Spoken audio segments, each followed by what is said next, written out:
to Dare to Be Us. Hi, I'm Ruth, founder of the Corner Beach and the host of Dare to Be Us. We get worried about getting everything perfect.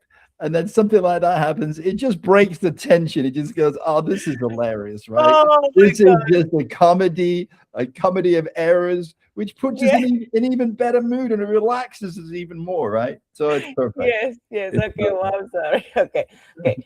Let's start again with the intro All right. for the third Third, time. third time lucky, right? Third time is a charm. Yeah. Okay. Welcome back to Dare to Be Us. Today we have Dr. Stephen back. I'm really excited that he's back again. Last time we talked about the Venus trap, a story about passion, chaos, a relationship that pulled him into places that he never imagined, right? But this second book, was a little bit different for me, but at the same time, it's kind of like the same, but it's never, enough, it's never enough. And so it made me think about a lot of things, right? And when love becomes addiction, right? So welcome back, Dr. Stevens. Thanks so much for being here and all the pain. All right. We're laughing because we've had an amazing time already, just getting everything organized, comedy of errors, but not errors, right? So we're just really having a good time already. We've been laughing and having fun, which is a perfect way to come into a podcast, right? Well, thank you for having me back, first of all, because last time I was here, we had such a great time. We had such a Mhm. wonderful conversation. And Yes, if you haven't seen that podcast, I would strongly suggest that you do, yes, because there was some just beautiful conversation. It was free flowing, it was real, there was nothing rehearsed, right? yes, And we had a really good time. And we talked about some really powerful subjects, right? That a lot yes, of people kind of don't want to get into. yes. It can be difficult conversations, and sometimes those are the conversations we need to have, right? Hmm. So yeah, so the second book is out, The Venus Flytrap, Enough is Never Enough. It's a continuation of the first book, of course, which was The Venus Flytrap, Sex, Lies, and Repercussions. And a minute ago, you were asking me, when did you Yeah. know you were going to write two books? Well, actually, there's three books in the series. I didn't tell you that, right? There's a third book. Yes, I'm super excited for that too. So you can come back. Okay, yeah, absolutely. And Yes. I've rewritten another book as well, which I'm going to be releasing probably later this year, maybe beginning of next year. And I'm writing another book, which is The actually a fourth fictional. one. The fourth one. This is a fictional book, though. I never thought I could write fiction. And Wow. I'd say to people, they say, "How did you write this story?" I go, "I'm just telling a story. This is what happened, right?" And I would Yeah. say, "I don't think, because they say, well, you're an author." I go, "Well, I don't feel like an author because I'm just really telling a story, right? Yes. It actually Yes. happened. That doesn't make me an author, you know." Yes. And so anyway, I'm meditating, right? And suddenly I started to actually create this story in my head. It's totally fictional, but it's amazing, right? I mean, sometimes I meditate, I go through the story, and then when I get out of the meditation, I gotta write that down, right? That's really Right, good. I know. So, I've been thinking the same, I've been yeah, thinking, what if I start writing my book as well? And just like you're saying, sometimes I find myself describing certain things, and I'm like, this is good. I need to yeah, start writing a book. yeah, yeah. You've got to. I feel, and I might be wrong here, because everybody has their own process, right? But for me, I got to see it first, right? And so this story is happening in my head. It's not words. I'm seeing the pictures, right? I'm seeing the scenes. It was like watching a movie, right? Yes, And it yes, was like, oh my God, this is amazing. And all these things start happening. And I'm not kidding. Some of it was so tragic. I'm freaking crying, right? I'm crying. It's not even real, right? But I'm yes, like, this is amazing, right? yes. So, yeah. And, people say to me, well, I don't usually, people come up to me, and I'm doing a speaking event and I come off stage and people come up and they'll talk to me. and they'll say, well, I had in my life, I had this happen, I had that happen, or what. I'm going through the movie with them, right? What they're telling me about their life. And then Yeah. I'll say to them, kind of joking but serious. And so I say, well, let me ask you a question. Is that the first chapter of the book? Uh-huh. And if you say, book? What book? I'm going, you've got to be kidding me. You have to put that in a book. That is, Yeah. I'm with you. I'm watching the movie in my head. And they go, really? Yes. Because we don't realize, because we're living it, how amazing our lives can be. And that Mm-hmm. doesn't mean that our lives are what we would consider to be perfect, Yeah. but it's the difficult parts. It's the tragedy that pulls people in, right? Yes. Because like, oh my God, I can so relate to that. Uh-huh. This happened to me, that happened to me. Yes. So I believe, having done this for a long time now, everybody has an amazing book within them. Right? Yes. It's Yes. just a question of getting it out. And what stops it coming out is kind of, we've both been saying, it's our doubt. And believe, yes, believe in yourself that you're Yes, able to do that, right? Because I'm pretty sure that, like you say, everyone has a different story that we want to know so we can relate and inspire each other. I feel that the absolutely. inspiration, it's the key for like a starting point at least. Well, here's the thing as well. People say, well, there are so many books about that already. And I go, yeah, but not yours, Yeah. not from Yeah. your perspective, right? Yes. Yes. And here's the thing. We're all going to reach different people. Yeah. There are Yes. people that'll never read my book, right? They'll Yeah. never read it, but they'll read yours Mm-hmm. because they Mm-hmm. can immediately relate to you, Mm-hmm. right? Mm-hmm. See, I wrote a book, really. The Venus Flytrap is a book you would never imagine a man writing, right? Yeah. It just people would say, how can a man write a book like And that? so in a so much vulnerable state, the way that you did. Yeah. Yeah. Yes, like it's really hard to find a man that actually opens up to that vulnerability Yeah. and to tell his story on his end of what. And I think that helps a lot with women. Like I was telling the other day, I feel that the fact that it makes us as women being so emotional and so empathic, seeing that from a man, a vulnerable man, it actually helps us understand more on the man's side, right? Because we Yeah. are Yeah. different. Well, it's funny you keep bringing that word up because that word keeps coming up. Empathic. Mm, So I'm an empath, mhm. Me right? too. I can put myself in other people's shoes, Yeah. and to some degree, I Mm. can put myself in a woman's shoes. Yes. Sounds weird, but I'm going to read you something here as a point of interest, right? Yeah.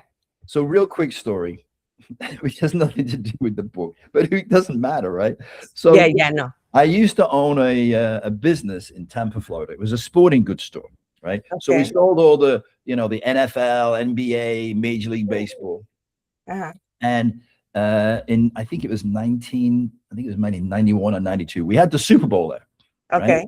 And Uh-huh. so it's so busy, people coming from all over the world and coming in the store and buying these shirts and everything, right? And no, this wasn't at the Super Bowl. It was the time of the Gulf War, right? And we have an Air Force base just down the road, which became Central Command for the Gulf War. In fact, the general lived in Tampa. I don't think of his name. But anyway, that doesn't matter. So we used to get a lot of the mothers and daughters and sisters of the soldiers that were out there fighting, right? And so they would come into the store and, they'd buy them a shirt or a t-shirt or whatever. And I would say to them, well, how are they doing? And they would say, well, here's the thing. It's very difficult for them, obviously, but it's Mhm. more difficult for us. And I say, how do you figure? She said, well, when they go out on a tour and they're going to go out into the cities, they know. We never know. We never know where they are. So for us, we're worried about them 24/7, right? Yeah. And I'm like, wow, what a thought. I never thought of that, right? Yeah, I never thought of that either. Never thought about that. It's got to be so hard for them because they can't tell them when they're out actually in danger and when they're back in the barracks. They never know. Wow. So, and it just made me think about war, right? Yeah. So, I've told you before, I write poetry, I write sultry, I write songs. Oh, So wow. I wrote a song about war from a mother's perspective. So I'm gonna read it to you, right? As it rhymes. And the song is called Don't Try and Tell Me, right? Hmm. So close your eyes and I'm gonna say it and you'll feel it even more.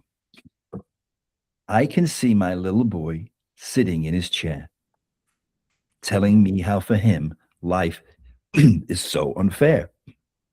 I would hold him tight and play with his hair, tell him that no matter what, I will always care.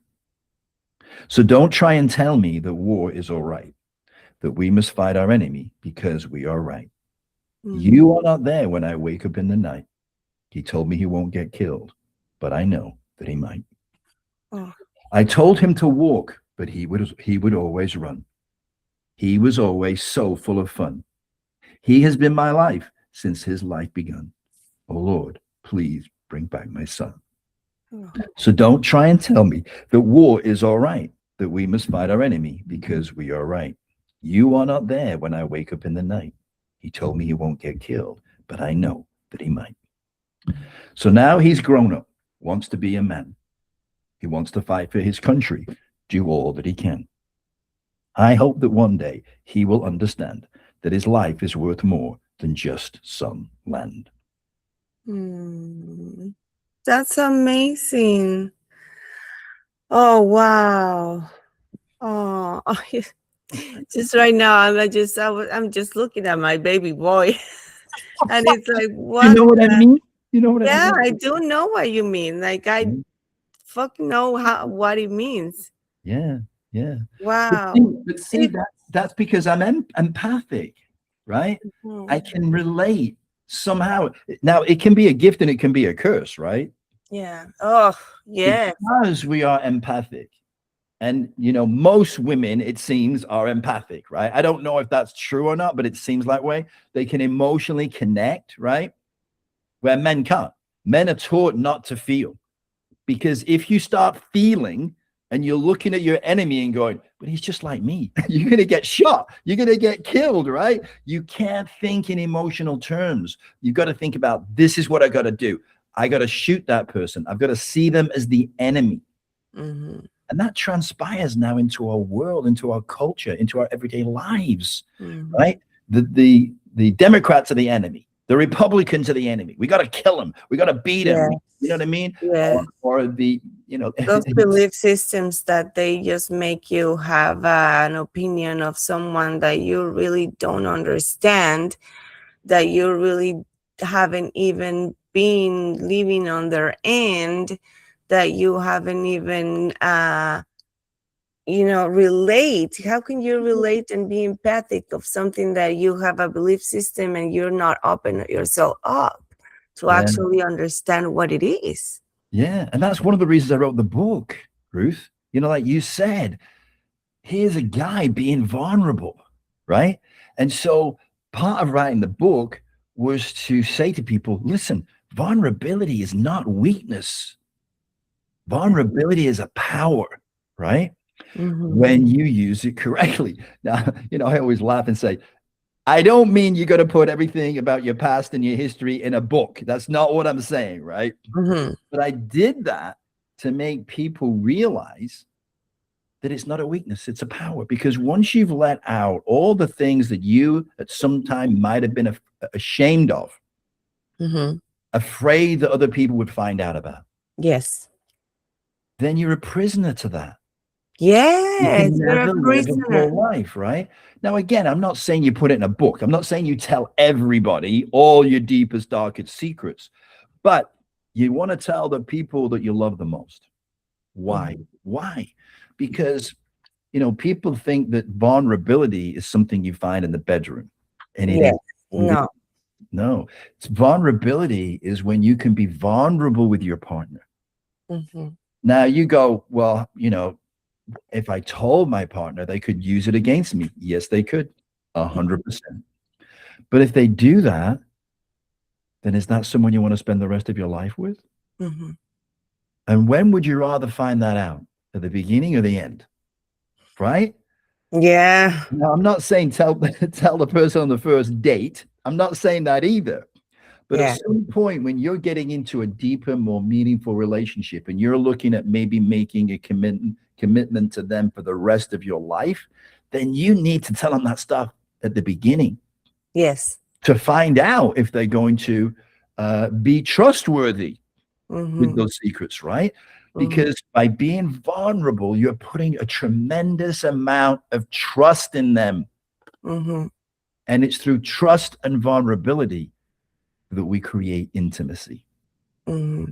Into me see. Mm-hmm. You're allowing that person to see into you, laying bare all the things that otherwise you're going to be worried they're going to find out later. Mm-hmm. And then they might find out later, and you're worried that they're going to say, I don't want to be with you. This is not the person I thought I was with, right? Mm-hmm. And they're going to feel like you have lied to them Mm-hmm. because you didn't tell them those things. Mm-hmm. And Mm-hmm. once you've shared those things with them, coming from you, letting them know who you are, the trust factor just goes from 3 to 10. Mm-hmm. And then when you get in the bedroom, there's nothing to fear. There's nothing No, to there's fear. nothing to fear. Know you, they accept you for who you are. So you can be free in the bedroom. Mm-hmm. You can have sexual adventures, not feel ashamed, not feel worried, not worried, Yes. well, what's he going to think if I do this? Or what's she going to think if I want that? It's all out in the open, and you can have your You dreams. can being yourself. You can fulfill your desires. You know what I mean? It's all on the table. So, You can fuck on the table if you want. You can do whatever you want, right? And that's where the intimacy plays out in the bedroom. But you don't create intimacy in the bedroom. mm-hmm. Yes, exactly. Yes, definitely. I think that's where it all starts, right? And when you're able to, I feel especially when you're a man and you're able to cry, pour your heart and cry in front of a woman, it's because you actually have that love, that security, that vulnerability. And you don't get that with anyone, right? You don't get that. Well, here's the thing. I would say this. Look, I don't think it's easy for anybody to be vulnerable, man or woman, right? No. Because a lot of women, when they do become vulnerable, it is used against them.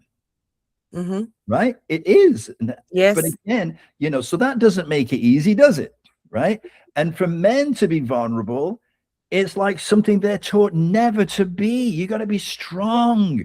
You got to be, big boys don't cry, don't show emotion. Emotion is weakness. All these different messages that we all get, right? Yeah. Yeah. And what that does, it makes it very difficult to Mm-hmm. build trust and have intimacy. Yeah. And Yeah. this is a huge thing that's missing in relationships. Yeah. And this is why people drift apart, Mm-hmm. because having sex with someone is all well and good to begin with, but it's not going to keep you together. No. It's not going to keep you together. No. What will keep the relationship going is the trust. Mm-hmm. Right? Now, not just in terms of being vulnerable that way, but once you have trust, you've got to have respect. Mm-hmm. You see, if you don't have intimacy, you don't have respect. Yeah. Right? Because you're both just showing up, pretending to be what you think you need, who you need to be to keep this thing going. But it's not authentic. No, Right? it's not authentic. Yeah. Yeah. It's not authentic. So that also then has to come into respect. Well, what does respect mean? It doesn't mean just saying, I respect you. It means showing respect. You're going to raise a family. You have to be a unified front. Yeah. This is going to say strange to a lot of women, but you got to hear me. The children are not first. Your Yes. relationship with your creator, number one. The second thing that's the most important is your relationship with their father or their mother, Yes. and that you Yes. respect them and you show your children that you respect them. What does that mean? Yes. It means never saying something behind their back, Yes. never means second guessing them and saying Yes. to the kids, well, I know your mom said that, but I'm going to let you do it. Never Yes. do that, because No. now you're not a unified front. No. And No. now the children know they can manipulate you, right? Yes. Not healthy, right? No, it's not healthy. I Never, I have a. never argue in front of your kids. Mhm. Have a private, doesn't mean you're not going to argue. You are, but do it in a private place. Do it away from them, right? Yeah. Never tear each other down. You see Yeah. this in so many relationships where, the man talks disrespectfully to their mother, Mhm. to his wife, Mhm. and vice versa. Or And even making it, sorry that I interrupted you, or even making it as a joke, right? Like absolutely, as it's a not joke, funny. because It's not no, funny. it's not funny. No. I had that experience with my ex and with my daughter, right? Where he would, when where I would say, "Hey, let's pick up your, put things away." The girl would get, frustrated, and then the dad comes and says, "No, I am going to do it because I don't want to listen to her." Well, he didn't say that, but that's the way he acts, right? Yeah. I don't want to listen to her crying because she can do something. You're pushing her to do something. I will resolve this for her. And in other things, for his convenience, would not, help her, or teach her to tie her shoes. And then I would be like, "No, no, no, you're the one pushing. No, no, no, no, no, no." Or even when I would go and like say, "Hey, let's clean the house." My ex would be like, no, no, we're doing later. Oh, you're going to start. No, no, no. See, so those kind of things made my daughter thought that her dad was the one that always was right, that Mm. always joking around, or the one that saved her. And I was the crazy mom. I was a crazy mom. Yeah. Yeah. Yeah. And that's not funny. That it needs to change. It needs to change that dynamic, because they don't even know how much, not just to that relationship, it makes them just be apart, but as well the kids, Hmm.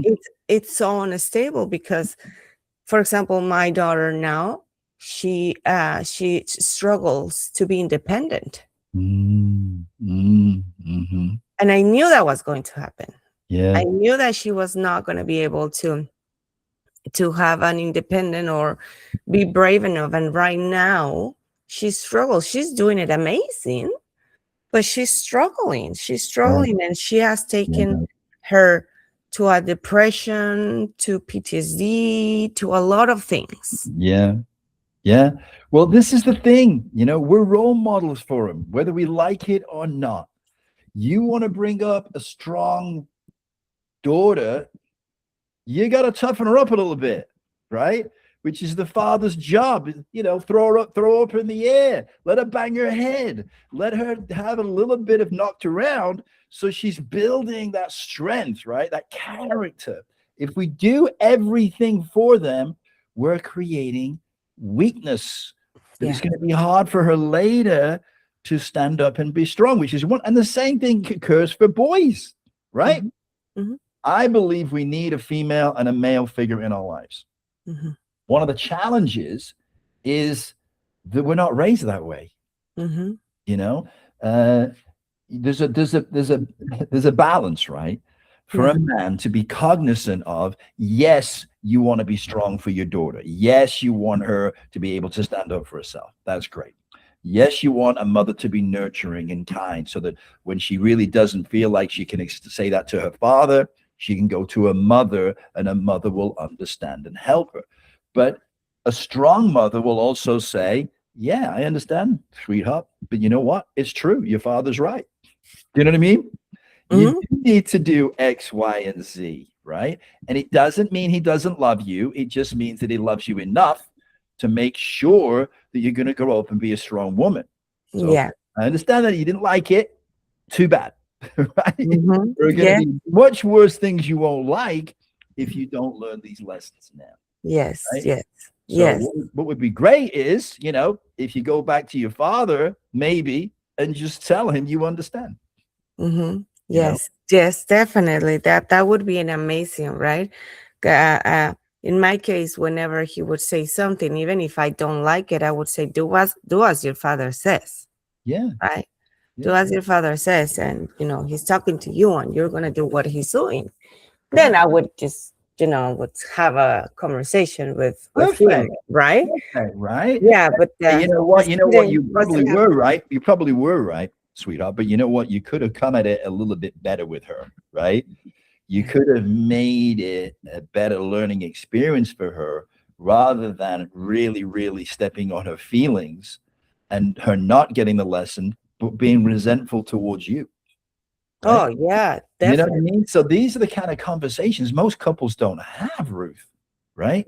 Honest conversations coming from, like you said, you didn't defend him, but you kept a unified front while Mhm. behind the scenes saying, listen, that could have gone better, right? Yes, For yes. you and for her. So he's learning from you and you're learning from him. Yeah. Definitely, definitely. I'm always saying, right, that my life, even though has been hard and with a lot of challenges, but I wouldn't be the person that I am right now, right? Because I'm a really conscious person on what I do, and I take responsibility for I now that I'm even more conscious, I get more responsible of my own actions. Yeah. And But here's the thing, when I'm saying this stuff, Ruth, I'm not saying it to you. oh I'm no, I saying, I'm know, I'm saying it just to the sharing. audience, right? For, Yes. for anybody out there that might go, oh, yeah, I know I need to do that, right? Yeah, yeah, no, no, no. I know that you're not saying that to me, but it's just me expressing what I Yeah, but learned, because right? you're saying you've embodied that and you're using it and you see the positive side of that. Yeah, yeah. Yes, yes, I'm seeing the positive side of this. So Mhm. let's go to your book. Yes, boss. I love thank We know who the boss around here is, right? We know you. who the boss of her place, her Well, home is. Right? I don't So want to say the name, I'm just playing. but Go no, no. But let me tell you something. I don't want to say the name, but ahead. I I truly believe in psychics. Yeah, me too.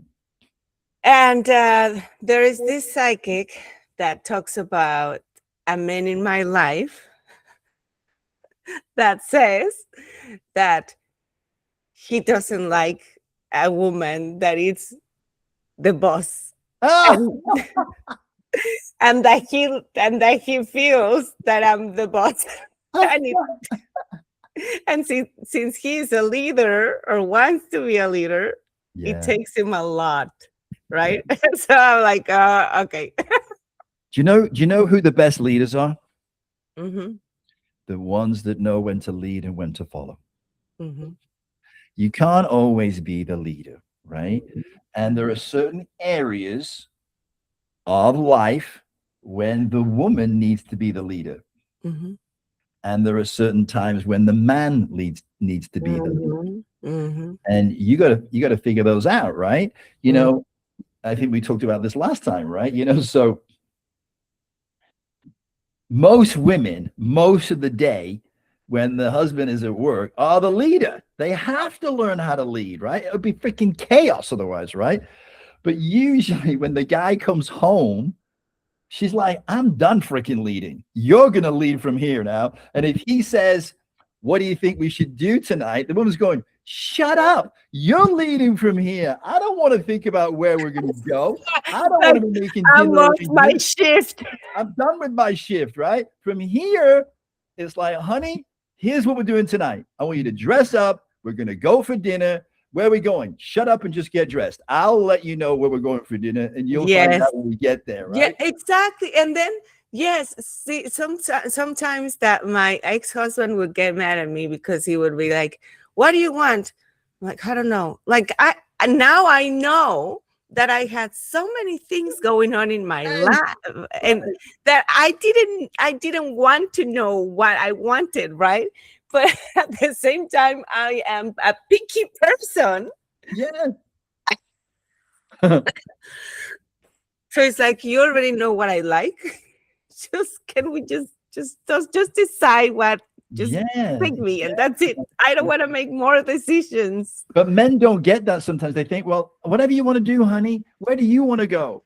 Right? Yeah, yeah, He's yeah, like, yeah, no. yeah. They're trying to give us, I guess, or yeah. Sometimes we want them to lead, Yes. right? We want Yeah. them to lead Yeah. as well. We want them But you to. don't want them to lead when you're at home trying to organize the kids, get everything Oh done in the yeah. house. It's like, Well, get out of my way, right? This is or my area. or I'm it leading can from lead with here, me right? as well, and separate things, right? So we can Yeah. both lead at the same time when the kids, because oh my gosh, well, uh, I Yeah. just, but Yeah. yeah, okay, but let's go back to Okay, the yeah. book. Let's talk about the book. Okay, I'm in. I'm in, boss. Okay, so I have to ask, Yeah. at what point you realize that the first book wasn't enough, though?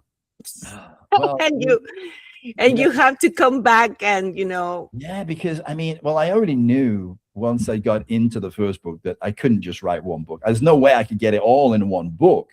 So, Mhm, I had to end it at some point, right? mhm, And so I mhm, ended it where I thought it was the most appropriate, which is where I had a huge epiphany, right? If you remember at the end, she went to the ranch, right? And she's at the ranch with this freaking, you know, bajillionaire, right?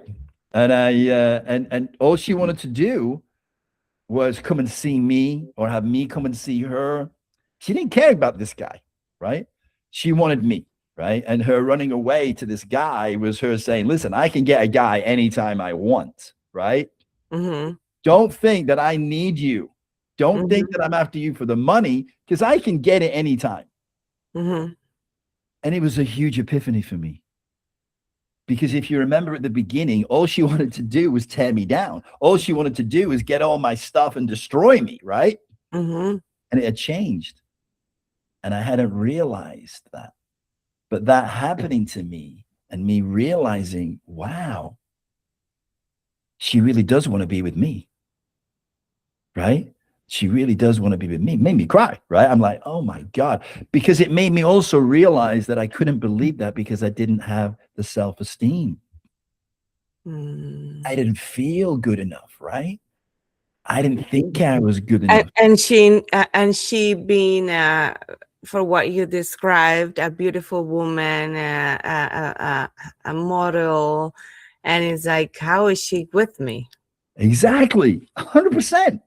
Yeah. From the first time I went on a date, from the first time I asked her to go on a date, it was like, wow. How is this Anyway, happening? how is this happening? Right now. Um, so when I go back and pick her up from the ranch, and that just brings us together, at the end of the book, we're really being intimate now, right? Mhm. But so we go into the second book and it just goes off, right? Within a few hours because of her, she has a disease, right? And I explain it in book 2. I didn't get into it in book 1. One of the symptoms of this disease is the absolute terror of being abandoned. Nobody wants to be abandoned. We all No. have issues around abandonment, but hers are magnified by 100. Wow. So at the beginning of the second book, so we got in this amazing love bubble, right, in the house. Mhm. And then I get notified I got booked on a speaking engagement. So now Wow. I got to tell her I'm leaving. Mhm. No, does not go. What do you mean? We just got back together. Tell him you can't go. Cancel it. And I can't, right? I can't. The company's booked the event. There's hundreds of people going to be there who've all Yeah. paid to be there and are all going to enroll in other stuff and they're going to make hundreds of thousands of dollars. I can't just call them up and say, yeah, I'm not coming. Yeah. Do you know what I mean? So I have to Yeah. go. But that doesn't mean anything to her, she's number one. If she says you Oh, don't go, you don't go. That is in her mind, right? Regardless yeah, of the damage to anybody else, right? So yeah. then, so then I have to try and, bring her down, cajole her. Look, you're going to be staying here. You're in a mansion. You've got a butler. You can do whatever you want. How bad can it be? She's like, nope. She's not having it, right? So I, so I had to leave, and I was leaving at like 5 o'clock in the morning. So I get out of bed, and of course she's got her back to me, right? You know, and I come over and I kiss her, and she wipes it off for like it's Oh my God. disgusting. Yeah, You yeah, yeah, know what I yeah, mean, right? And I yeah. try and touch her hair, and she's like, no, she's not having it, right? So I leave, right? I finally had to leave, and my butler's taking me to the airport, which he does, right? So anyway, I go to check in, as I always do, and I know everybody at the airport because every Yeah. week, right? So I go up to the counter, and I think her name's Tracy. So I said, "Hey, Tracy. Good morning, Mr. Edwards. How are you? I'm doing great. Okay, where you heading to today? I'm going to Baltimore. I'm booked on the da da da da da." She said, "Okay, let me look it up for you." And she's going tapping some more, and she goes, "Mr. Edwards, you're not booked on this flight." I said, "What do you mean? I just confirmed my reservation last night. I'm booked on this plane." She said, "Yes, I see you confirming you booked on this plane last night, but this morning you canceled it." Oh, she had the nerve to do that. She got Wow. into all my stuff way long before this. So she knew all my codes. She knew all my Delta flight membership, a whole thing. So she called up and Wow. canceled it. Yeah, you are not going, right? Ah, So now I'm freaking like, I walk outside the airport, right? And I scream like, right? yeah, yeah. So then they had to book me on a later flight. So I lost my seat. I had to go later, right? And I said I felt like going home and killing her, and then making love to her. And I said, well, I should probably do that the other way around. But anyway, I got on a plane later. I got to the hotel late. Finally, by that time, I'm kind of calmed down a little bit, right? So then I get a phone call from Ross, my butler, my assistant, right? And he's so scared. He goes, "Stephen, listen, I got to tell you something. Now sit down," right? I said, "What?" He said, "Well, this morning, right after I got back, she stole the car. She stole the Bentley. And listen, it happened so fast. I didn't know what to do." Wow. He's like screaming. I go, "Where did she go?" He goes, "I've got no idea." Oh but she, my but she God. hasn't come back all day, right? Oh my God, right? So then Wow. I go, "Okay." So I said, "Not your fault, Ross, but you're fired." No, your fault. No, your So he goes, so now she's out in the Bentley, God knows where, but it isn't going to be anywhere good, right? So then very good. this is just the beginning, right, of this whole drama, right? So Wow. the next thing, she goes out, she parties, she comes back the next night. Now she's still got her own place, but she's living with me most of the time, right? So Yeah. technically she's living with me, right? So when I left, I put the alarm on. Now, I never used to use the alarm ever, right? But for some Yeah. reason, I put it on. I don't know why. Maybe because maybe I had a premonition. Maybe my psychic thought was Exactly. coming in, right? Yes, your Because we're God all told you psychic, to right? do You know it. that, right? So anyway, so she comes back to get in the house. It's locked. So she breaks in, right? O- Obviously, right? Uh, Not obviously for her, right? So anyway, she breaks into the house and sets off the alarm, which goes directly to the police station. Right now, a little backup here, a little pre-story. There'd been an incident in the neighborhood a few weeks prior where the police were called, but they were very slow to respond. Right. Uh, So the director of the community called the police chief, right, uh-huh, directly, right, uh-huh, and uh-huh. she reamed him out. we pay all these taxes, and you should be here like right away. He puts them down. He's not happy, right? He didn't want to get reamed out by anybody. He's the police chief, right? He reams everybody else out, right? So And then here anyway, goes. this alarm goes off in the neighborhood. And so he'd said to the rest of the police, but listen, if anything happens in this area, you let me know, right? Because he was going to make sure, right? The guys were out there big time. So this alarm, it's just an alarm, right? So he goes, let me show you how hot and heavy we can come out. He said 6 squad cars, 2 SUVs, 4 police dogs. They let these police dogs out. They're all running through all the gardens of these mansions, right? The lights of the police cars have the whole place is lit up, right? Everybody's freaking out. Like, what's happened? We just got into World War III. What happened, right? And she's sitting there in the Bentley convertible on the driveway, damsel in distress, right? With all these sheriffs standing around the car, and she's got them all wrapped around her finger, right? So they call me. Now they all know us, right? Because we've had remember the first book, there's all kinds of things that have been going on there, right? Yeah. So he calls me up. They probably had me on speed dial at this point. I don't know. But he calls me up and he says, look, she's here.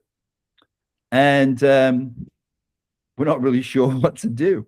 I said, listen, whatever you do, do not let her in that house. Do not let her in there. Because I'm thinking, she'll tear it apart, right? Don't let her in the house, right? So he says, well, let me call you back.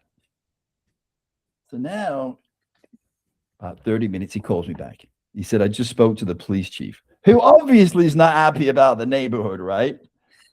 And he says, we've got to let her in. What? It's my house. It's not her house.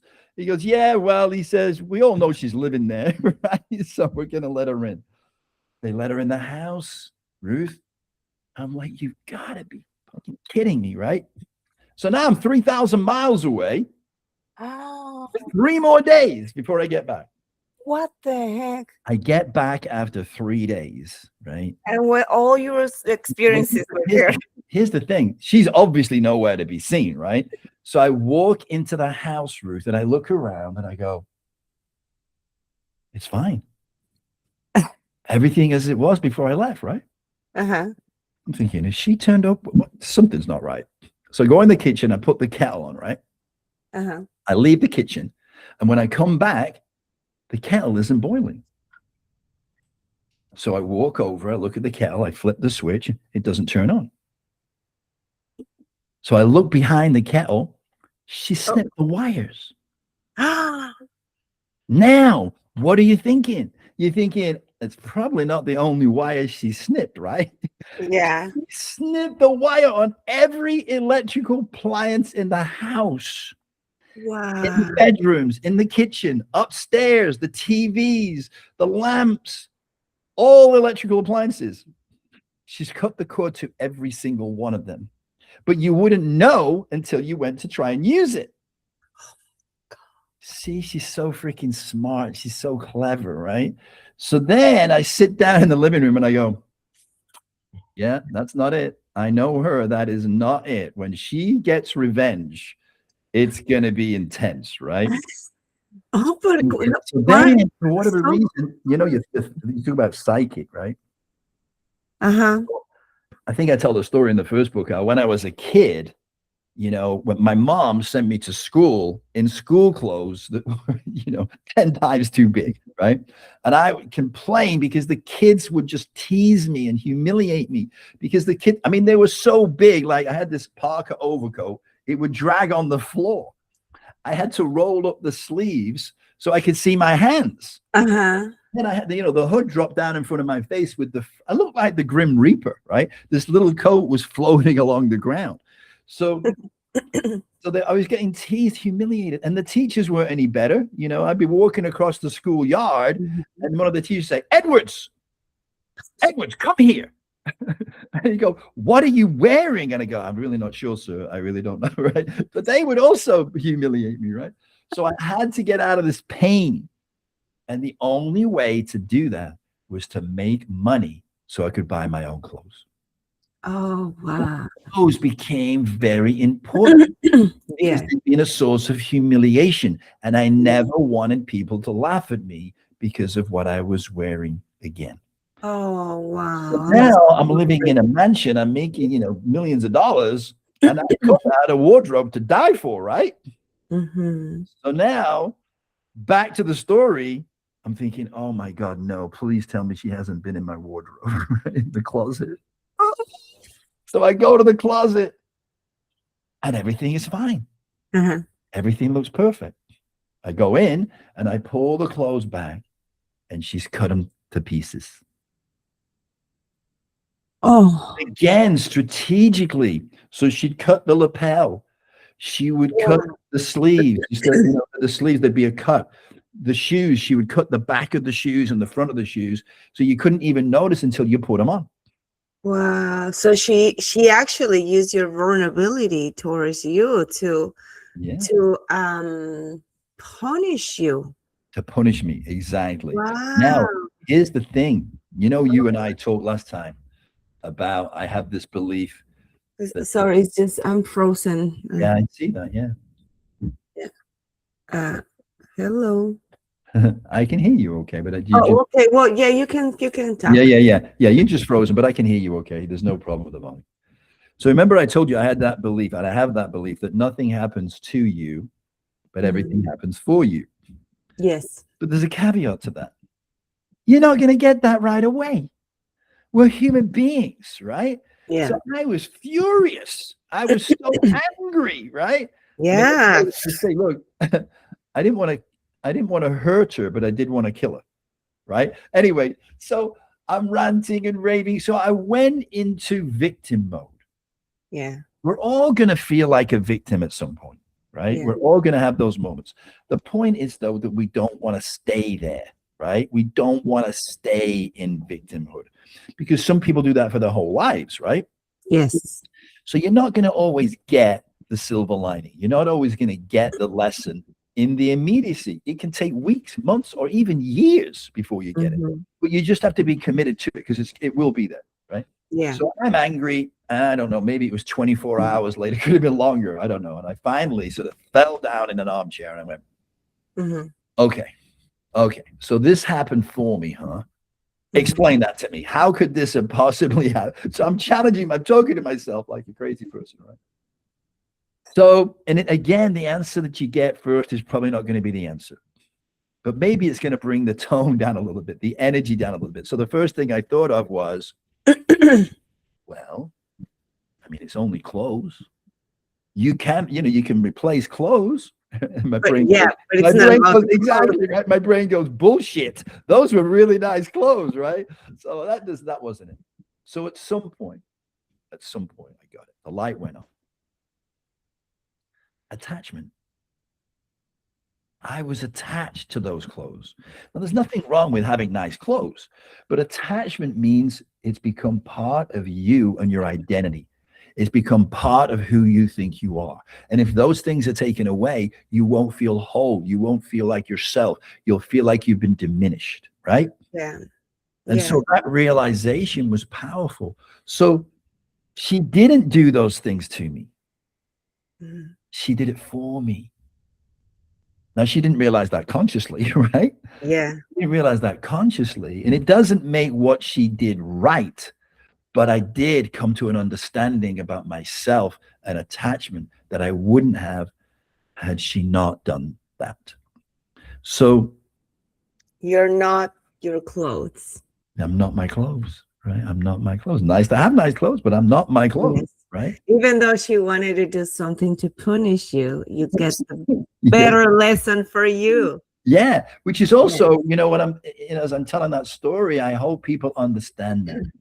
It doesn't mean you have to put up with that shit, right? No. It doesn't mean it's okay that someone It did gives you those a things. moment of realization with yourself, but Yeah. as well, and you have to be thankful for that realization because it's making you free with your own belief systems and your attachments, as you're saying. But that doesn't necessarily have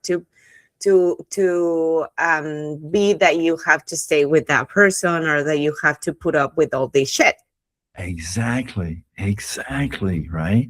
So, and that's a very important distinction because people can misunderstand Yeah. when you say it didn't happen to you, it happened for you. And people are going to go, what? You have no idea what, you know what I mean? I get Mm-hmm. that, but you can't change that. No. You can't change that. And had I not come to that realization, had I not seen the gift in it, I'd still be angry at her for that to this day. Yeah. And she wouldn't even know. And it'd Yeah. be tearing me down, right? Yeah. It would be hurting me. It'd be giving me dis-ease, Mm-hmm. right? Dis-ease in my spirit, in my soul, in my consciousness, Yeah. which leads to dis-ease in the body, right? Yes. Which can lead you to having a disease, right? Yeah. So her doing that, and so I have to see her as a spirit, Mm-hmm. not as a human. Yeah. At the spiritual level, she was making a sacrifice for me to do that, to wake me up. Wow. And when you see it that way, Yeah. you see the person that you think, what does it say in the Lord's Prayer, whatever, that smited you. Mm-hmm. Forgive those who have trespassed against you. Yeah. Love your enemy because you don't have any. You don't have any. Yes. It's an illusion. They're Yes. not here to hurt you. They're here to help you. Yes. If you will see them as a mirror, Yes. they're mirroring you back to you. Yes. Help you wake up and remember, become a member again of the whole, to remind you that you are not a human having a spiritual experience, that you're a spirit having a human experience, Yes. and to remember more of who you really are. Yes. Blocks us Yes. from being who we really are is the fear, the judgment, the shame, the guilt Yes. that we carry with us. It's like, the sun is always there, but sometimes there are clouds and you can't see it. Mm-hmm. Those clouds for us are that fear, that shame, the guilt. Mm-hmm. Those are the clouds, the judgment. It's all lowering our vibration. Mm-hmm. We can't fully be ourselves and we live in a prison. Yes. Yes. That's very true. And now you're saying this as well. I think I was mentioning about my ex, and I was mentioning about the other person, and all I see is just at some point I thought that they were doing things to me, Mm, right? mm, And now I realize that I'm like, wow, they have been my teachers to actually get to know me better, and to put more boundaries, to respect myself mm, more, to see myself who I am. um, and the experience that I had with them, it was just a necessary uh, point of who was talking about this person. I think they.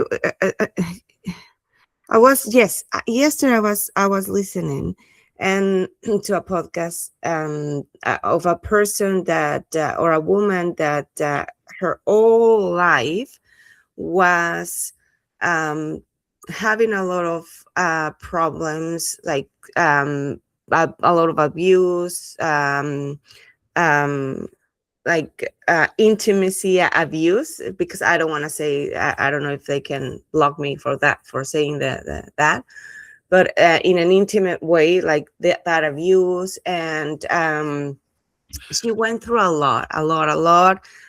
She was a person that would manipulate, would get people, would get money for intimate services, and, yeah, I and got all you. of that, and until she got a death near experience, in which they said to her, that was your lesson. You needed to go there. You already got that.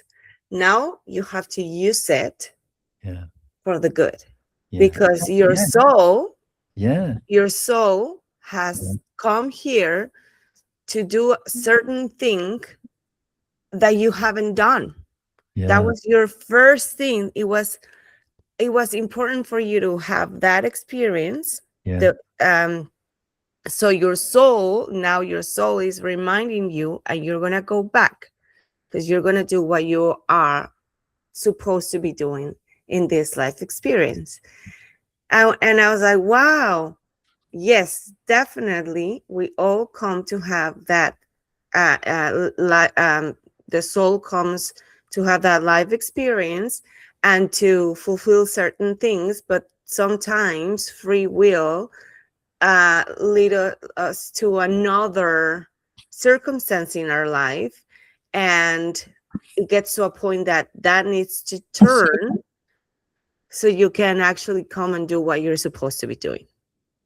And I was like, what? Well, that's amazing. And all I see behind my life is like it's painful, but it had to be, because otherwise I wouldn't be the person I am. I wouldn't be the conscience that I have right now. And the these, like my friend Kiara would say, this ripple effect that I do with what I am living, right? Yeah. So and I love this. I love the way that you are sharing your story, because enough is never enough. Now I see enough is never enough. Oh my So God. what it was? So enough of what? Enough of love, enough of chaos, validation, pain. What does enough is never enough? Well, it's referring to addiction. Mm-hmm. If you're an alcoholic, you can never drink enough. You just keep going and going and going and going. Mm-hmm. If you're addicted to sex, you just keep going, going and going. Enough is never enough, right? Yeah. And so that's what you're trying to do there is fill the hole in you. Yeah. And what is Yeah. the hole? What is the hole? Why are you doing these things to detract yourself away from the fact that you're not being who you really are? Yeah. So when does love become addiction though? Because you describe a feeling of anxiousness, right? There's a lot of people that go through that, right? When you are going through a situation with a partner, whether you're separating or where you're having an disagreement or something, right? Or a situation with them. And there's those feelings of feeling anxious or not sleeping, checking your phone, Yeah. unable to think, Yeah. always waiting for the next crisis, or that doesn't really sounds like love, man. Like it just sounds like a survival mode, I feel. Yeah. And that is And addiction, Ruth. You yes, and I feel it's your nervous system that it's addicted to that Yeah. chaos. So we talked earlier about being an empath. You and I are both empaths, right? Yes. So the danger, so everything is a blessing and a curse, right? Yes. It's a blessing that you care so much.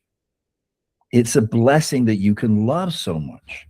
Yeah. It's also a curse because when you go past that line, Yes. you just want to keep giving.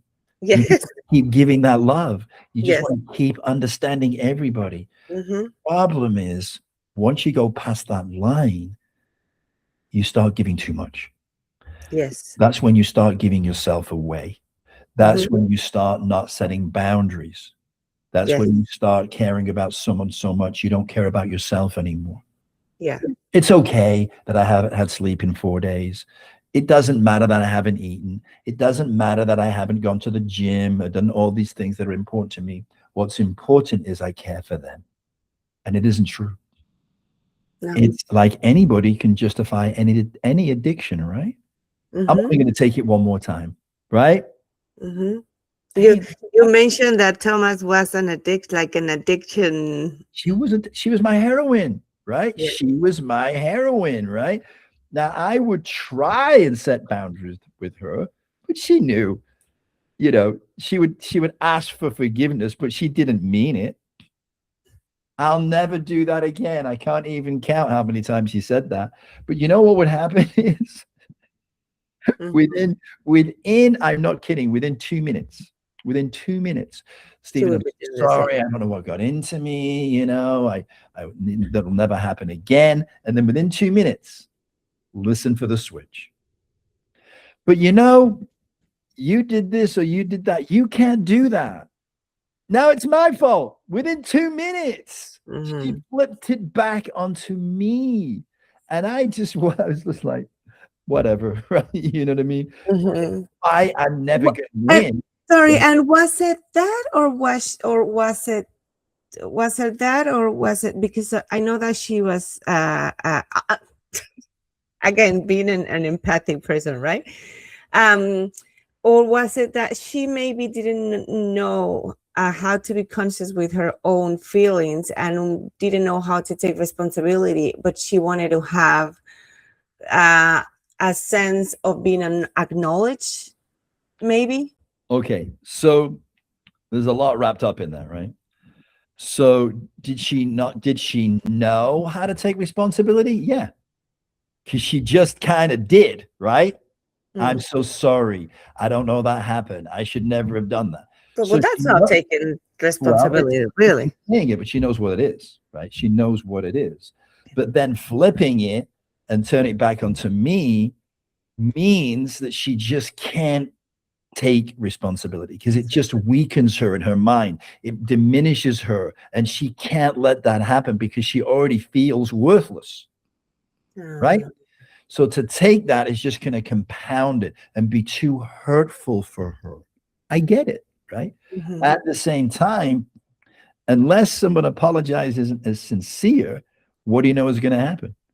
The same thing is going to happen again, right? So you are condemning yourself to allow her or him to do it again. You just basically told them that if they just say sorry, you're going to say okay, which means they can do it again. You just gave them permission, right?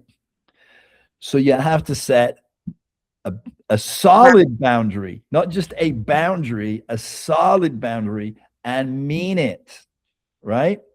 Because otherwise, as she did, they'll just walk over it. They're just going to walk all over it. So enough is never enough until you do that. mhm, When you find the strength to do that is when you've had enough. And you've talked about that in your situation, right? It had to happen to me in the end. As much as I loved her, and I still love her, I always will love her. Love doesn't go away, right? no, But it mhm, gets to the point where you've got to love yourself enough, yes, right? To say, I love her or him, but I can't be with him or her. mhm, They're not ready to be in whatever you want to call it, an adult relationship, a healthy relationship, whatever you want to call it. They're mhm, not ready to be in a relationship with me yeah, where I need to be happy, to be fulfilled, to have a partner. They're not ready for that. mhm, They're not ready to compromise. Everything has to be their way or the highway. Well, we need to come together. We need to understand each other and we need to value and respect each other, right? yeah, So these are conversations you got to have with yourself and say, can this person ever be that? Doesn't mean if they can't that they're a bad person. no, It just means they're not the right person for you. it's not aligned. You're not aligned. You're not aligned. Yes. Yeah. So I remember that you said that, or I have the feeling that you wanted to save her Oh, in some 100%. shape or Yeah, form, because right? You kept that trying to uh, fix the situation. You wanted her to stop drinking, then to find a job and just yeah, get yeah, healthy, build a yeah. future. Uh-huh. And so you were trying to save her, right? And Or what did she teach me? exactly, I was gonna say, or you were trying to save yourself. Well, you get that out of it, but what you also learn is this: you can't save people. People don't need saving, right? They No. don't. We think we did. What Yes. I was doing through trying to save her, as you rightly said, was save myself. That's what we really want. We're not really trying to save other people. We might feel that, believe that in our mind, but this person, like you said, everything is a mirror. So if you think people need saving, you think they need saving, you're going to bring people into your life that will appear to need saving. And here's what you will learn: you will never save them. You need to save yourself. You need to save yourself because they're a mirror. And when you see that as a mirror, I'm trying to save her. Why? Because I want to be saved myself. So I need to work on realizing that I am saved, right? There's nobody needs saving, right? God doesn't send people down here, say, here's, okay, you're broken. You go down there and have someone fix you. How does that make any sense, right? Yeah. Yeah. You know, Yeah. it Yeah. doesn't make any sense. But Yeah. you've got to go through it sometimes. Yeah. And so a lot of people, when they go through what they might call a toxic relationship, I call it a Venus flytrap relationship, right? Because in the Venus flytrap, the toxicity is the nectar. It's what you're drawn to, and you just want more and more of that nectar. So the world could be considered a Venus flytrap. And the nectar is materialism. I want more stuff. I want this person. I want this car. I want this house. And if I have that, I'm going to be happy. It never happens. It never, ever happens, right? I mean, look at all the stuff I had. It didn't make me happy. It made me sad because I couldn't enjoy it because I was so busy working my ass off to get it. So it's not outside, it's inside. Yeah.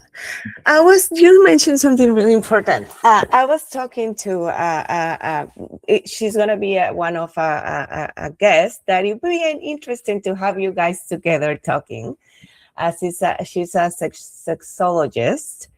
And she was telling me, because she has autism and she has ADHD as well. And she was telling me that her dad asked her, why, if you're so smart, why aren't you rich though? Why aren't you success? And I'm like, but you are. Like, look at you, like you're living, you come from Mexico too. You are here, you are sitting in front of the sea. You're sitting here, giving time to yourself, nurturing yourself. That's success. That's success. Yeah. That is success. Yeah. That is being rich. Yeah. So it's just belief systems. Yeah, exactly. So true. You're so, yes, so true. Yeah. just belief systems. And another thing that I was thinking, coming back a little bit with what we were saying about save, sometimes we think that, or I am one of those. The more that I feel that I explain myself, the more I feel that as I am being conscious, I've been trying to, I'm going through this, I'm going through that, blah blah blah, and I will, but this is how I'm loving you, right? So if I love them enough, they'll change. But that's not true. No, it's not true. That's not true. What do you think about that? You're absolutely right. And unfortunately, without us realizing it, we're actually pushing them away. Because in their mind, we're telling them that being that way is okay. It doesn't matter. I'm going to love you no matter what. Now, that's what we think we should do. We think we should show them unconditional love. Well, there's no such thing. But unconditional love doesn't mean to be with them. About this, right? So we say God loves us unconditionally, right? Not true. What do I mean? And I wrote about this in a book when I was having a conversation with God, whatever it was. And it said, look, there are conditions where you can't feel loved. Even if I'm loving you, you're not going to feel it. Mm-hmm. If you're coming from doubt or fear, it's a block to love. So Mm-hmm. you have to create the right conditions in Mm-hmm. yourself in order to feel my love. So feeling loved is conditional on your state of being. Mm-hmm. If your receptors are out to receive love, and if you close them down, you can't feel love, right? Mm-hmm. If you believe that you are unlovable, Mm-hmm. if you believe that you are not worthy, it's a block to love. Mm-hmm. Yeah.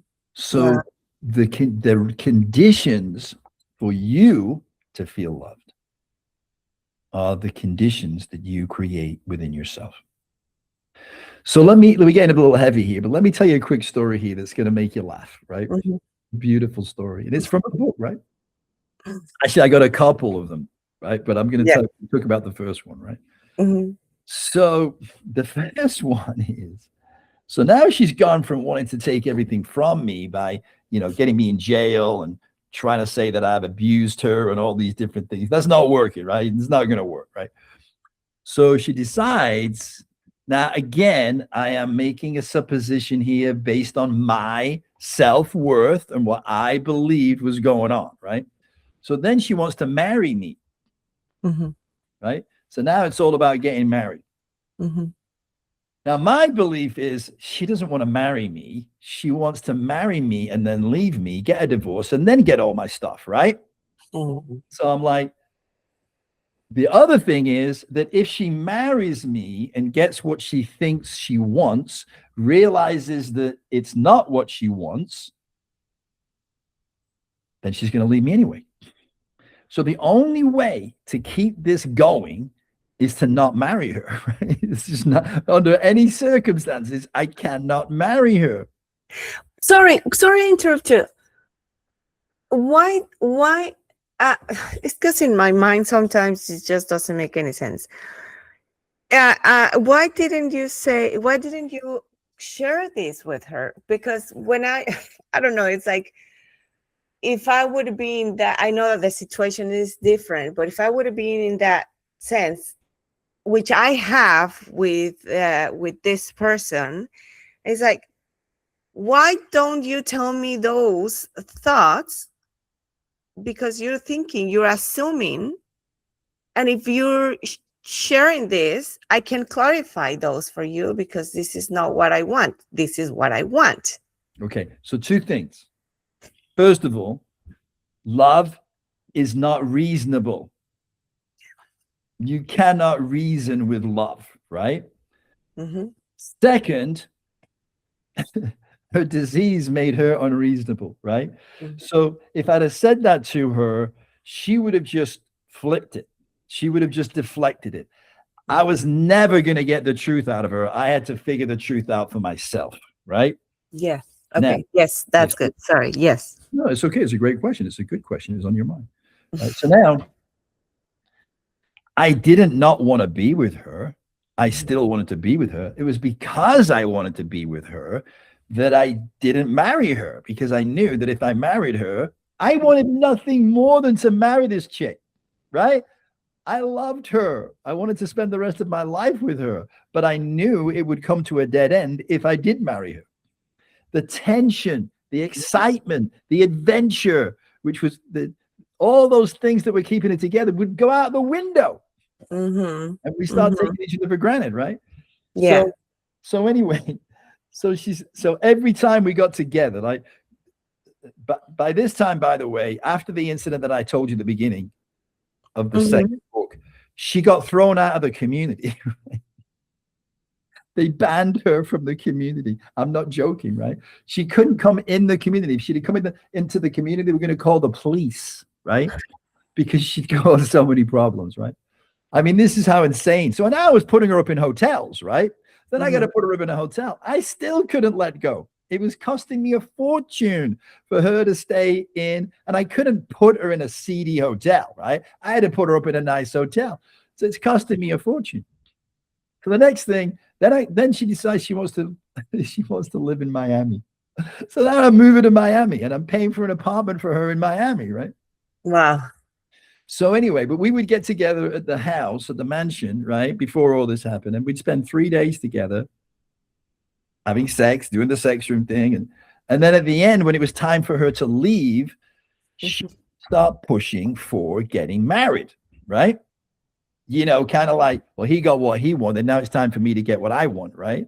And I would have to maneuver for not to that to happen. It never ended well. She would freak out. I'd be scared because I thought she was going to do something that she would, you know, I'd have to stay way away from her in case something happened where she could say, you know, I'm going to call the police. I'm going to get you arrested. Look, you know, whatever.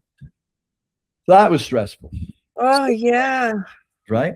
So Yeah. anyway, the next thing, so she goes to Miami and she gets a job with a friend of hers, right, that had just started a new business selling an alcoholic drink, right?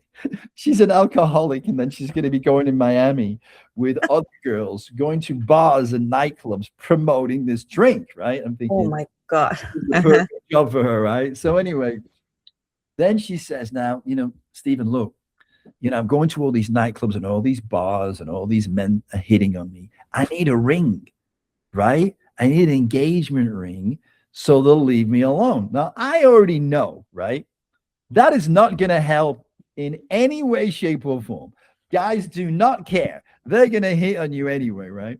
But I didn't want to argue with it. So I just said, look, I'm not buying you a diamond ring. Forget it.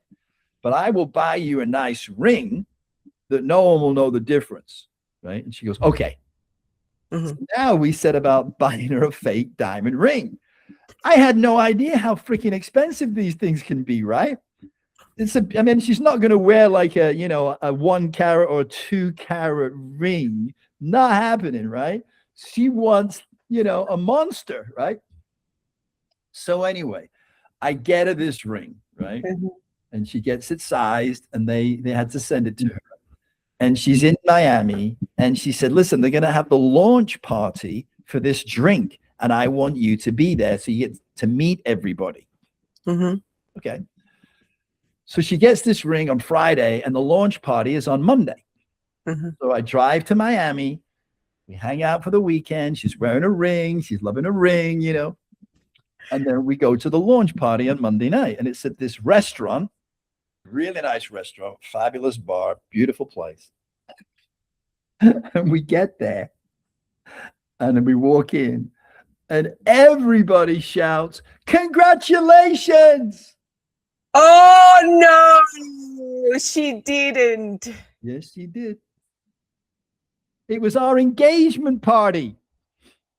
Wow. Everybody's coming over. Congratulations. The man. manipulation. Unbelievable. So now, I mean, what am I going to say? I can't say, we're not engaged.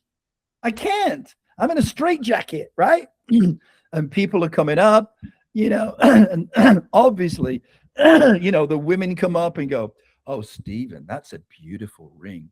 How much did it cost? You know what I mean?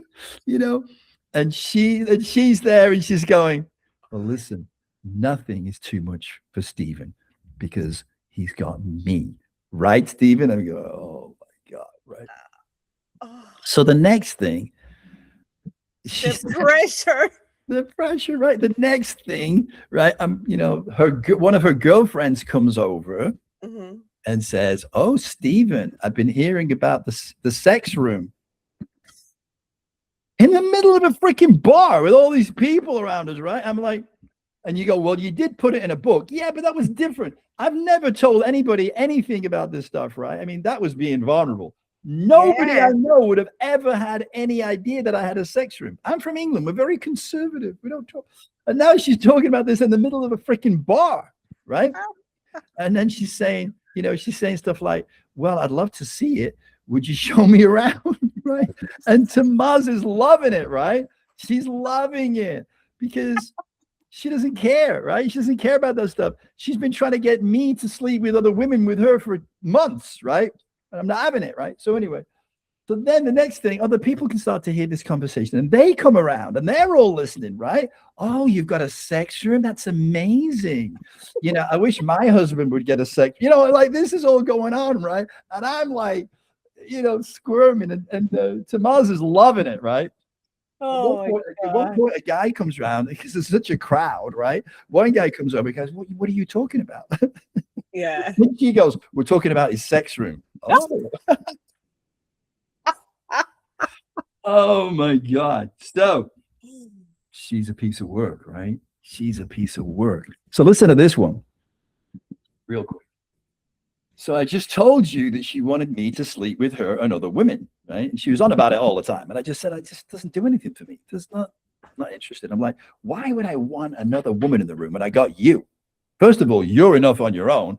Second of all, they're not going to be nearly as beautiful as you, right? Mm-hmm. So, to be honest with you, it's too much pressure. One woman is enough, right? Jesus fucking Christ. I don't get it. I know most guys are like, oh, I love that. What are you talking about? Just not for me. Not wrong, not judging it. Just say it's not for me. My therapist says it's because I wouldn't be in control and I have to be in control. Well, that's her story. Anyway, so we've had this experience where she's gone off on a binge again, right? And she's staying in a hotel.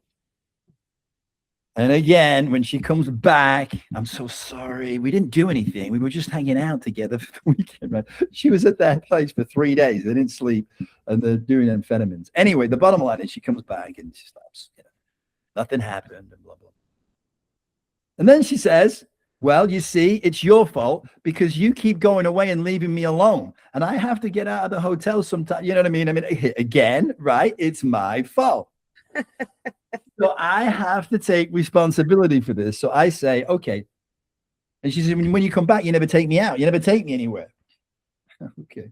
So I said, okay, well, we'll start going out on dates, right? Mm-hmm. Okay. So I pick her up one night in the Rolls Royce, right? And I take her to the Ritz-Carlton. She's all dolled up, looks great. I'm, well dressed and everything. So we go in there and we're having drinks before dinner on the veranda. It's a beautiful, it was a spring evening. And she goes, so she goes to the bathroom, right? And she's gone a while and she comes out with this beautiful blonde girl, right? And she goes, Stephen, I just met Tracy in the bathroom. She was here, and I said, and she said, Tracy, this is Stephen. And I go, okay. I go, hi, Tracy. Oh, she's been, hi, nice to meet you. We've just been having so much fun in the bathroom. I love her. She's amazing, right? I kid you not. Tamaz could hypnotize people. I'm not joking. She could hypnotize people. So this girl is completely under her hypnosis, right? So she's saying, I was here with my friend from work. She said she's actually older than me, and she's the only person I know. But she's older than me. We don't have a lot in common. Well, we were just leaving. She left, and I went to the bathroom and met Tamaz. And she said, she's amazing. Now I have a friend here. I'm so excited, right? I'm like, oh my God, you have no idea. Yeah. You have no idea what you just got yourself into, right? So Tamaz is smiling at me, and I'm looking at her going, don't mess with this girl, right? She's obviously vulnerable, right? She said, I just moved here. I've been in this, abusive relationship with my boyfriend, and I've come here to get away. And I'm like, oh God, oh gosh, this is not good, right? This is not going to end well, right? So I look at Tamaz and I'm like, don't mess with this girl. She's not a good, right? So then Tamaz goes, and then she starts selling this girl to me. She goes, oh, Stephen, look at her hair. Isn't her hair beautiful? I mean, what am I going to say? What am I going to say? No, it needs washing, right? Yeah, you know what I mean? Yeah. Oh, it's beautiful. And then she's like, look at her teeth. Her teeth are perfect. I'm like, what the fuck? What are you showing me? A horse, right? And then she goes, oh my God, look at her legs. And then Tracy, who's sitting next to me, pulls up her skirt to show me her legs. I'm like, this is just surreal right now, right? So I'm freaking nervous, right? So I get up and Wow. I walk past Tamaz and I say, can I have a word? Can I have a word, right? So I walk into the hotel and there's an archway where the bathrooms are, right? So you walk in the archway, men's to the left, the right, women's to the left. And I stand in the archway. So Tamaz comes out all flustered, what the fuck is wrong with you? You're messing this up, right? You know what I mean? I said, messing what up? This is not happening. And then Ruth, she puts her hand on her head like she's talking to a child, right? You Uh-huh. know, look, listen to me. This is happening. We're gonna get a room, right? And I'm like, I go, what do you mean we're gonna get a room? You know how much it is for a room here? She said, shut the fuck up. You don't care how much a room is. If you wanted to do it, you would pay for it in a second. I go, she's got a point, right? So then she says, no, go get a room. I said, how are we going to go up to a reception? We got no bags and book a room. She said, we are not going to all go to reception, you idiot. You're going to go to the reception and then we're going to go up to the room. And she got me again. So she goes, listen, here's what we'll do. We'll get her in the car, get her in the rolls. She's going to love the rolls. We'll take her home and then she'll invite us in. There's no way out but the truth, right? I go, Tamaz, it's not happening. I don't want to do this. I'm leaving. She said, well, I'm staying. I said, fine. So I walk out, right? I walk out. I get the valet to bring the rolls around, right? And I get in and I'm just starting to move. And she comes running out and she comes running to the car, right? And I said to the valet guy, do not let her near the car. He was like, well, what's he going to do? Knock her out? I mean, how is he going to stop her getting to the car, right? He just looked at me like, I'm out of this now, right? So then she jumps in the car. Now, that's not easy to do in a Rolls Royce. The suicide doors, right? They go back. Yeah. Somehow pulls that freaking door open and jumps in the passenger seat. I'm thinking, who the fuck is she? She's like a stunt woman, right? How did you pull that off, right?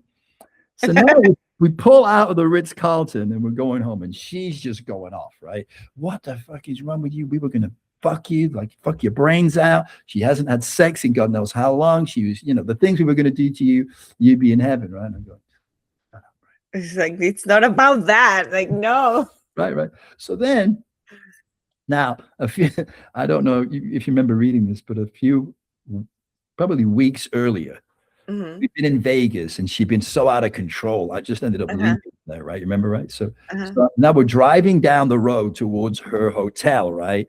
And she's just going on and on and on and on. It was overwhelming. So I turned to her and I said, Tamaz, shut the fuck up. If you keep going, I'm going to put you out on the street and you're going to walk home. Right? So she knows because I left her in Vegas, I might do that, right? Then she just folds her arms like, fine. You know what I mean? Don't say anything, right? Yeah. But I know that retribution is coming and coming soon, right? So we get back to her hotel. She gets out. Do you think she gently closed the door? No. She slammed it, right? Knowing that was going to piss me off, right? Yeah. So then she walks into the hotel. The door's open and she walks in. And you know what I said to myself? What? God, I love that woman.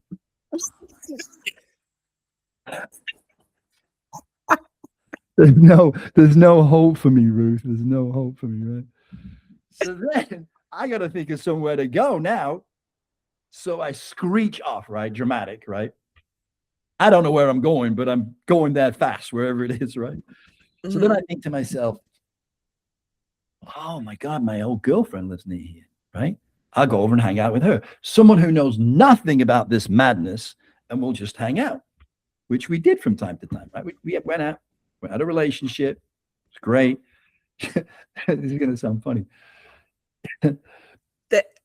That you said that you love her and that you don't have any other, like, No. What's funny is this girl I used to date was a bodyguard, right? So she decided to be, and she was good at it. Anyway, But that meant her traveling all over the world. I was traveling all the time. So we just weren't compatible. We just didn't see each other again. So we just let each other go. But anyway, we stayed friends. So I Mm-hmm. go to a house and I get to a house and I park the car on the side of the road on the grass and I switch off the engine. And then I'm looking for the key fob, right? Uh, uh-huh. So Okay. listen, I'm almost done. So here's the deal. So then I'm looking for the key fob in my rolls. It's gone. Oh, She took the fob. So you need the fob to turn on the car. When someone takes the fob and the car is running, yes. it'll keep running until you turn it off. And when you turn it off, you don't have the fob. You can't start it again, right? And now I'm sitting outside my former girlfriend's house. And what am I going to do? I can't just leave the car there and not tell her that, you know what I mean? So I knock on the door. She lets me in. And she's like, oh my God, what are you doing here, right? I said, well, that's a good question, right? So I have to give her a watered down version of what happened, right? Mm-hmm. So then she says, well, hang on a second. You had an argument with her and she stole your fob. Now you got a Rolls Royce, but you got nowhere to start, no way to start it. I said, yeah. She said, this bitch sounds really cool. I want to meet her, right? She said, you might have met your match, Stephen. I'm like, you've no fucking idea. Yeah, right? So anyway, long story longer, I had to go back to the hotel to get the key fob. And of course, she's playing out, right? So I won't tell you the whole story, but the quick version is you get in the room and she's like, I'm like, Tomas, I need the key fob. I parked the car on the side of the road, right? And I can't get it started. Where did you park it? You know, I have no chance, right? You know, I parked it outside a friend's house. What friend? Oh my God. She's like 2 seconds. She could have been a freaking lawyer, right? Easy. Yeah. Right? Yeah. Totally, right? I go, well, I said, just give me the key fob. Just So let me luring go me to- into what I don't want to. So what do you think the chances I'm going to get this fucking key fob? 0, right? I don't have your key fob. What are you talking about? Oh my. So now I'm like, oh, so I leave in an Uber, go back to my girlfriend's house, no key fob, had to call a, what do you call it with the truck, the flatbed truck to come out and take the rolls back to the dealership until I got a new key fob ordered, $500. And I wouldn't be able to have my car until I got a new one, right? So anyway, I had to call them. So I go back in and I sit and hang out with my former girlfriend for a couple of hours, and she's drinking wine and listening to my stories, and she's having a blast, right? So finally, the truck comes and puts the Rolls Royce on the back. I call an Uber and I go home. And that night, I'm lying in bed on my own, right? Thinking to myself, hang on a minute. I left my home tonight with a Rolls Royce. I pick up my beautiful girlfriend. We go to the Ritz-Carlton to have dinner. She brings out this beautiful girl for me to have sex with both of them. I go to my ex-girlfriend's house and I come home with no car, no girls. Wait a minute. What just I happened? didn't even get to eat. I'm the only person I know that could pull that off.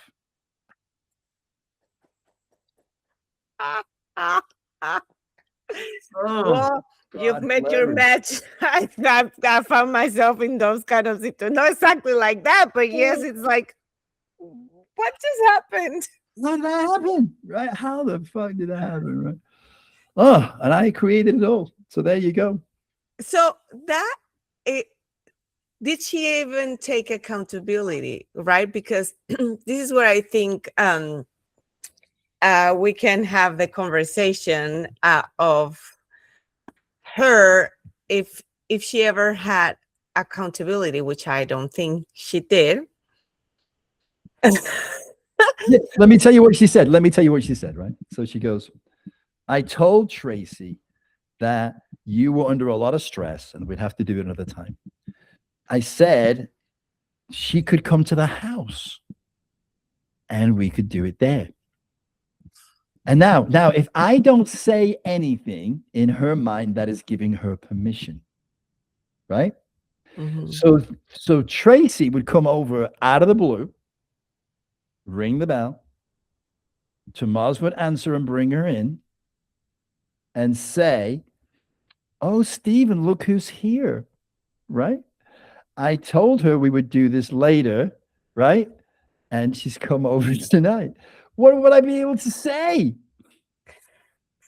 Now I'm really fucked. I'm in my own house. What am I gotta go home, right? Wow.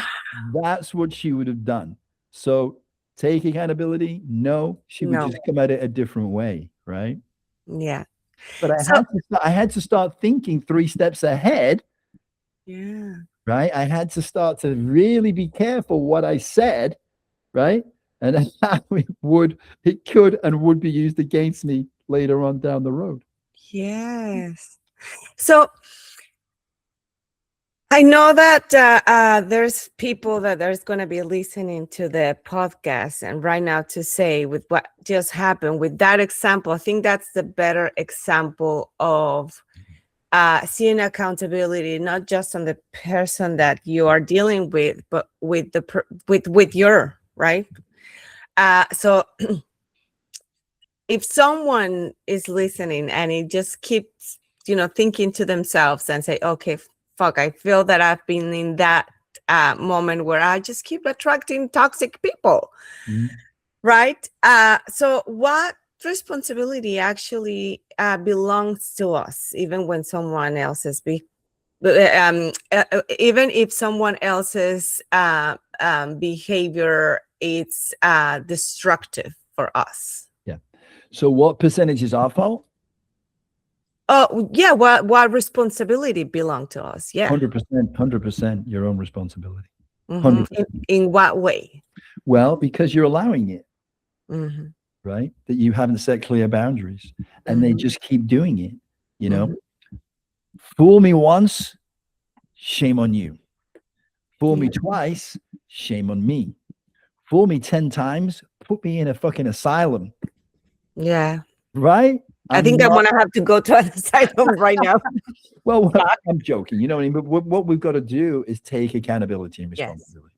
And say, I'm not unlucky. There's no such thing, right? And these people with these characters and these dynamics keep coming into my life. I am pulling them in. I'm letting off a certain frequency, a certain vibration, which is magnetic, which is why people say, I'm like a magnet for these things. You are, literally. Yes, you are. And it will never stop occurring as long as you don't make a shift in your energetic body. Yeah. They're just going to keep coming. And, and faster and harder. And it'll be more and more difficult not to see the mirror. So go and get help, right? Go check into the nearest asylum. I'm joking. But have someone help you to understand that it's not them, it's you. You are creating it. You're attracting those types of people into your life. And I'm guessing the last piece is, but why? Why? Because you created that pattern usually when you were a child, and you weren't even conscious of it. But you have suppressed feelings. Could be anger, jealousy, resentment, whatever it is, it's held up in your body. And that energy is magnetic. And you're pulling that back into your life, not to hurt you, but to help wake you up, to help you see it. So now you can heal it. So I feel that there's a lot of people that can be in that victim position. Yeah. How do you get out of that victimized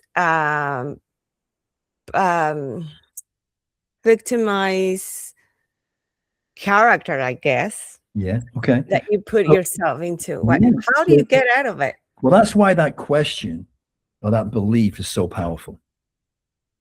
That nothing happens to me everything happens for me. Mm-hmm. Because if you really embrace that, Ruth, you can never be a victim again. You can no longer be a victim because Until it you didn't embrace yourself.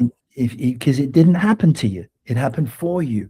Yeah. Now the question is, why? Why did it happen for me? What do I need to see about myself to Mm-hmm. recognize about myself? Where is this pattern? Where did it begin? Because if we can figure out where it began, we can heal it. Mm-hmm. And then Yes. it won't ever happen again because there'll be no need for it to happen again. Yes. But so how do you get to that? For example, you kept saying, and you just said it, oh my gosh, I love this woman, for Mhm, example, right? mhm, mhm. You were so in love, or were you trauma bonded? Well, you can be both at the same time. Okay. You can be both at the same time. How So do we know when it's just chemistry? this is important because this is where people get confused. Yes, because I feel as well, we know when do we know that it's chemistry or it's actually as well unresolved childhood uh, pain, Yeah. right? Or Okay. So it's never chemistry. We confuse chemistry with desire. Mm, And we can desire somebody, but not be in love with them and not know them well enough to know if they're in love with us, right? mm, So there's where one of the biggest confusions, which leads to the very thing we're talking about. You get in too quick, mhm, you get entangled, mm, and it's difficult to get out. mhm. And so, yes, you can be in love with someone, but also tied to them through trauma bonds, right? Yeah, Which yeah, means it's all mixed up. People think it has to be one or the other, and it doesn't have to be one or the other, right? yes, So there were yeah, definitely trauma bonds. I was trauma bonded to Tomas, but I still loved her, and I still love her. Now I don't have that uh, um, energy to have trauma bonds, which is why I can love her, but I'll never be with her again. mhm. Do you see what I mean? Yes. I still love her, but I recognize that I can't be with her. That's a powerful distinction, right? Mhm. She's That for me is unconditional love. Sorry, I interrupt you again. oh, that's But okay. that for me is unconditional love, that you can still love yourself and love Mhm. that person Yes, and set that person free. yes. That's a way of love as well. That And that's 100%, unconditional love. 100%, 100%, absolutely, because you're not helping them either, Yes. and you're not helping yourself. So you've got sometimes you have to love someone enough to let them go, Mm-hmm. Mm-hmm. and Mm-hmm. love yourself enough to let them go. Mm-hmm. Mm-hmm. Yes. No one said this is going to be easy, right? Yeah. It's simple, but it ain't easy. No, it's not easy. And, when we're so connected with someone, we love them so much, and we got trauma bonds, that is not easy to get out of, right? It is not. And, Mhm. people think, sometimes people feel like everybody says I got to get out of the relationship. It's just not that easy. I agree. It is not easy. However, you can do it. Mm. But not like, some people tear the band-aid off. No, No. no. Sometimes it's got to be gradual, right? Yes. Sometimes you have to let go one little bit at a time, right? Yeah. And that's okay too. That's Yeah. okay, because sometimes for someone to even contemplate just leaving out of the blue and walking away, it very rarely works. B, Yeah. it's just too much of an insurmountable thing. People just can't even comprehend it. Yeah. Do you know what I mean? And they're Yeah. not ready to do that. You know what I mean? Mm-hmm. Mm-hmm. So what would be a trauma bond relationship? A trauma bond relationship is when someone does something that is very destructive for you. Mm-hmm. And then they give you a lot of love afterwards, right? Mm-hmm. So they physically beat you to a pulp. And then they say, sweetheart, I'm so, I can't even understand where that came from. I love you so much. You know, I love you so much. Right. And does it have to Then, be then, always and physical then, or emotionally as well? And it could be anything. Whatever they do something that is not good for you. It's abusive. Could be emotional, could be physical, could be verbal. All those things are abusive. But then they appear to take ownership for it and then love on you. They love bomb you. And so Mm, you start to say, oh, it feels so good when they love bomb me, right? So mm, you put up with abuse mhm. because you're trying to get them to love you in the way that they did Yeah. when you felt loved. Yes. And so you start to justify, yeah, but they did that, but you don't know them. You don't know the good side of them. I'm Mm, just going to keep bringing that out of them and I'll heal them from needing to take out their childhood or take out all these things that have. They're just a wounded person, right? mhm. And that's when it comes the savior. You want to save that person, right? 100%. And that's the underside of being an empath. Yeah. Yeah. So the upside is when you can be empathetic, you can relate, you can understand without being attached to it. Hmm. Yeah. Not easy, right? Not easy. No, not easy. Not easy. I want to say something. You you mentioned something about the clothes, right? Where she did all the cutting and Yeah. what it means for you because of that trauma that you had when you were a kid, right? That humiliation it, that humiliation made the clothes for you part of your identity. Yeah. You had success, you had money, you had cars, and not just whatever cars, the dream mansion. Yeah. And yet inside, you describe a lot of panic, and whenever you had this emotional collapse, especially when Thomas would do something to you, right? But now that have gone through all of this, Yeah. what does success, you know, um, fail to hear? Yeah. Well, what I want people to know, this is another important part of the book, you know, and we've all heard this, right? The material world can't make you happy, but everyone's thinking, yes, it can. Trust me. I know that if I had this, I had that, I'd be happy. So listen to someone who has had all that. It does not make you happy. I know from experience. Mm-hmm. Some of the wealthiest people I know are the most unhappy because they really believed that all that was going to make them happy. But goes back to the name of the book. Mm-hmm. Enough is never enough. Mm-hmm. But for example, You're always going to want more. It's a hole in yourself that you can never fill. So really, you've got to be really clear upon what success means to you. And Mhm, once you make it something that is sourced outside of yourself, you are destined to remain unhappy. mhm, You have to find it within yourself. And so the irony is, I became uh, financially wealthy.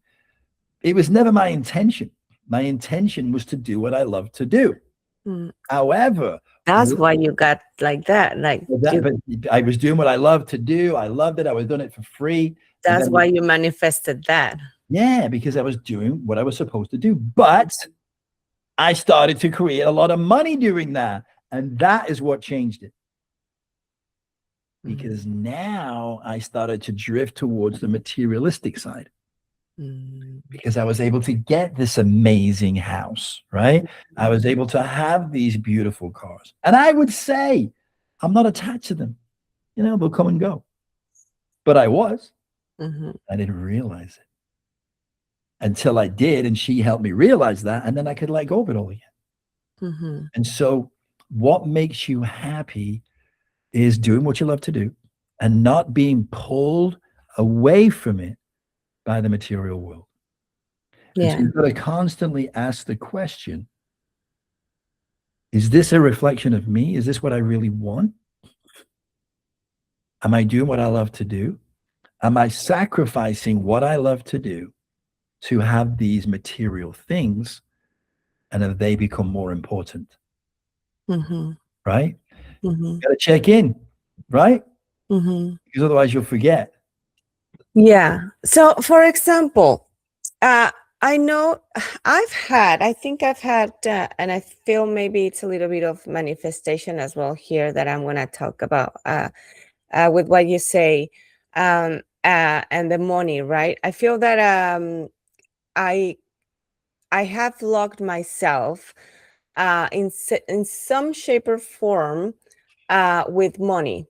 You're saying right now, for example, well, money is not everything, and I am I 100%, and I think that's one of the Yeah. things. I didn't know that I come from a rich family. I thought I was always a normal person, a normal, and well, that wealth it's gone, but but I always thought to myself like, but why me? Like, why do I deserve more? If I see this little kid that doesn't have any, who am I to have more? Right? So I feel now that has blocked in some shape or form money for me, right? And if you think about in my situation, it's like, well, money for me, it doesn't mean that I am that being rich, I'm going to be happy. But at least I can say that if I would have the money for me, it would make me, for example, I would pay off my house Mhm. where it's my safe place, where Yeah. where I have my house, where I feel, and that will give me actually more freedom because I'd be happy getting out there, living my life, taking my kids to get to know the world, and money provides that, Mhm. right? All right. And All right. So let me stop you because we got to finish in a minute. But you yes. just segued perfectly into our next podcast. Mhm. I've just written the book, Quantum Wealth, Mm. Turning Wealth Inside Out. Right. So there's a balance, right? You're absolutely right. We need money. We have to have money to survive, right? We've got to Mhm. pay the electric bill. We've got to pay the mortgage. We've got to do all these things. So that's true. But we're talking about when we were just a minute ago, we're talking about, being very wealthy, right? Mhm.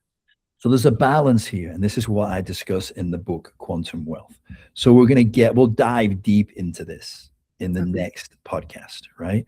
Okay. Because we're quite a way past our time. Even though I'm Yes, having yes, I know, I know. Yeah. we could talk for days, you and I, I right? know we can Easy, talk for easy. days. Yes. But listen, as always, it's been an amazing, wonderful. You're a beautiful soul. You're a beautiful, Oh, thank you not so much. not just externally, but internally, which is more important. Oh, thank you Beauty, so the much. beauty radiates out of you, right? Yeah. Thank you. Thank you. So Yes, I feel that. I feel that it took me a lot of time as well to feel that. Oh, sometimes I would feel like arrogant if I say that to myself, like out loud.